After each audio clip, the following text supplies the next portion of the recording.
Good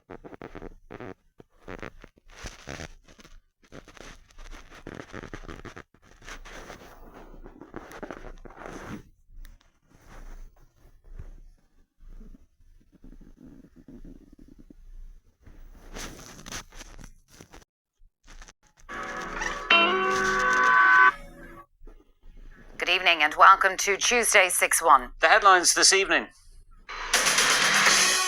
Aer Lingus pilots vote to accept new pay deal aimed at ending the long-running dispute at the airline. This dispute is complete, but it is clear that management have destroyed their relationship with their pilots. Kamala Harris says she's gathered enough pledges to ensure her nomination as the Democratic Party's presidential candidate. It is my intention to go out and earn this nomination and to win. Inquest opens into the death of Private Sean Rooney, who was killed while on UN peacekeeping duties in Lebanon. Final preparations underway for the Olympic Games in Paris, with Ireland's largest ever team set to compete.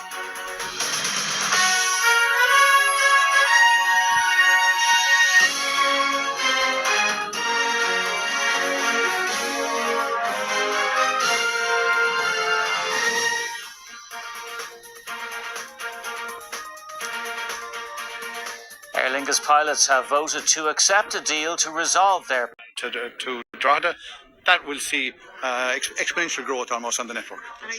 This special dart was unveiled to mark the anniversary of the dart, featuring iconic images like Mary Robinson, the smoking ban, the Euro, and even a very special guest. Hello everybody! Happy 40th birthday, Dart! Juliette Gash, RT News at Grand Canal Dart Station. Now, still to come on tonight's programme, a dream come true for visually impaired drivers at Mondello Park. And coming up in sport, show jumper Bertram Allen is out of the Olympics as we look forward to the first of the equestrian events in Versailles this Saturday.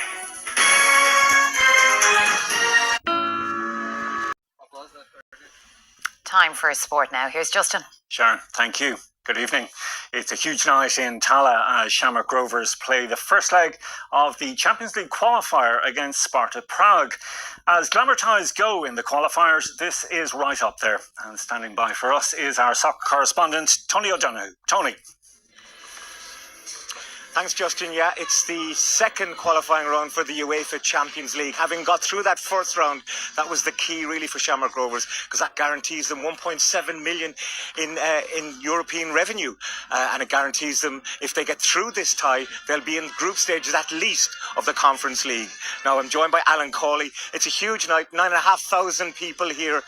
How big a deal is this for Shamrock Rovers? Oh, it's massive, Tony. You just mentioned there about the financial reward, and that's obviously... Now, I'm joined by Alan Cawley. It's a huge night, 9,500 people here.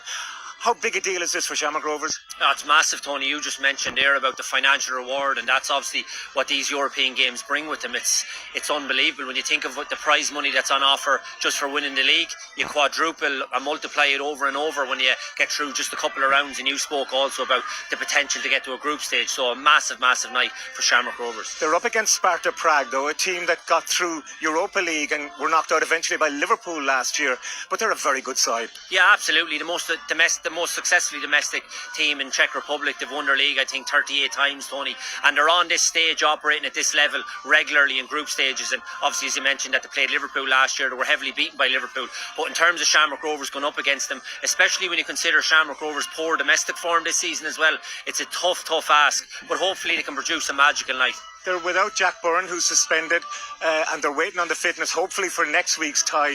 Aaron McAniff and Graham Burke might be back, but that weakens them, doesn't it? Yeah, well, the three you mentioned there are three of their best players, probably three of the best players in the league. So, of course, they would weaken any team, but especially even Shamrock Rovers, who do have a strong depth to their squad. But, of course, that's going to weaken them, Tony. Well, we're looking forward to the first leg, and hopefully Shamrock Rovers can do enough to make the tie alive in the second leg. It's 8 o'clock kickoff here. It's not on RTÉ. It is on LOI TV pay-per-view. Shamrock Rovers against Sparta Prague. Tony, for the moment, thank you. Now, league leaders Shelbourne will meet Galway United in the FAI Cup third round. It's the only all-Premier Division tie of the 8 matches. Other notable fixtures from today's draw include Derry City away to Cork City, while there's a Limerick derby between Treaty United and Pike Rovers. The matches will be played on the week ending August 18th. There will be a repeat of the Camogie League final when Tipperary and Galway meet in Saturday's All-Ireland semi-final. Her side are on the right track to make the final for the first time since 2016. I'm not sure there's been a major change this year or anything. I suppose from last year we knew we weren't too far off it, so it's probably just tweaking small little things to get us over the line. Look, it's going to be really tough. We know that, but I think we need to focus on our own performance and just getting the best out of ourselves, and hopefully that'll be enough. Yeah, there's definitely always things to be improving on in training. I suppose, always working on our, defence as well. As a back, we're always trying to see how we can get better in that aspect. We've great girls coming off the bench as well who are making a huge impact onto the match, and they're finishing out for us. Definitely in the quarterfinal, we saw that happen for us, and girls are pushing for positions the whole time, so they're pushing us on the pitch as well. Now, the waiting is almost over for Team Ireland with their first action in the Paris Olympics, less than 24 hours away. We can go back over to Paris and join Claire, who's been meeting some of their key players. Claire, the anticipation over there must be electric at this point in time. It really is, Justin. We were out at the Athletes Village yesterday, members of Team Ireland arriving there every day, and it's the men's rugby sevens that are the first into action. They will make the short trip across to the Stade de France tomorrow, where they will play South Africa and Japan in their opening pool games as they kick off their bid for an Olympic medal. Before the cauldron is lit, Harry McNulty will lead Ireland's sevens into their opening fixture at the Stade de France. He met captains from other nations at a photo call in the Athletes Village as he prepares to become a double Olympian. We have had the best season that we've ever had as an Irish Sevens team. There's so much momentum behind us. There's so much support. Everyone's loving it. And we get to kick the Olympics off as well. Such a cool opportunity. And I just think it's very special. Jordan Conroy was in Tokyo too. He's since picked up some new moves thanks to a stint on Dancing with the Stars, and can't wait to perform in front of packed stands this time. Yeah, total different atmosphere.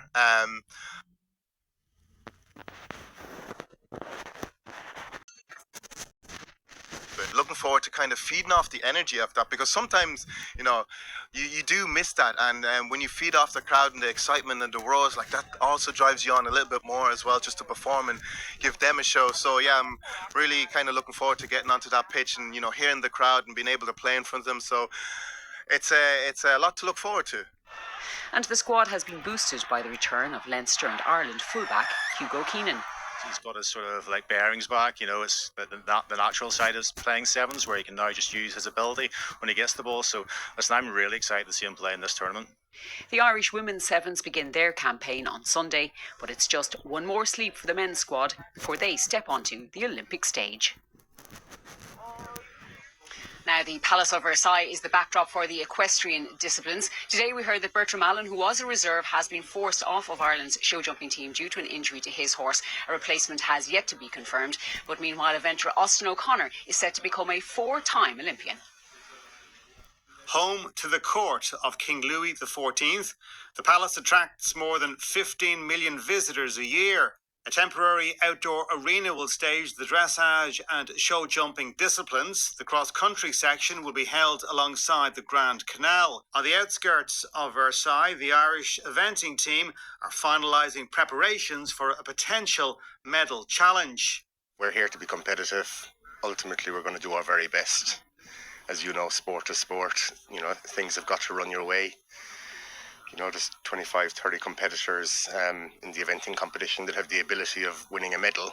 A 4th place finish at the 2022 World Championships secured Ireland a place in the show jumping event at the Paris Games. We believe it was a great chance of medaling in eventing. Show jumping, we're actually ranked 1 in the world at the moment, so there's a big expectation there. We're one of the favourites to win the team gold in show jumping. But we know it's very competitive. I mean, every horse and rider have been preparing for this week for a long time. So we got to continue what we're doing and probably find a little bit more. But we certainly are looking forward to challenging ourselves against the best in the world. I think for me the big thing, psychologically, it's just another competition now. It's not though, is it? It's not for you guys, and it's not for everybody else. But the horse doesn't know it's an Olympic Games. So we've just got to treat it as another massive competition, and sort of park the razzmatazz for 2 or 3 days. The equestrian disciplines in Paris begin with the eventing dressage on Saturday. Well, that is it from Paris for now. We will have the first of the action for you by this time tomorrow evening. Ireland's first Rugby Sevens game is at 4:30 Irish time, and it will be live on RTÉ2. Now, though, it's back to you in Dublin, David. Thanks very much, Claire. Now, Mondello Park in County Kildare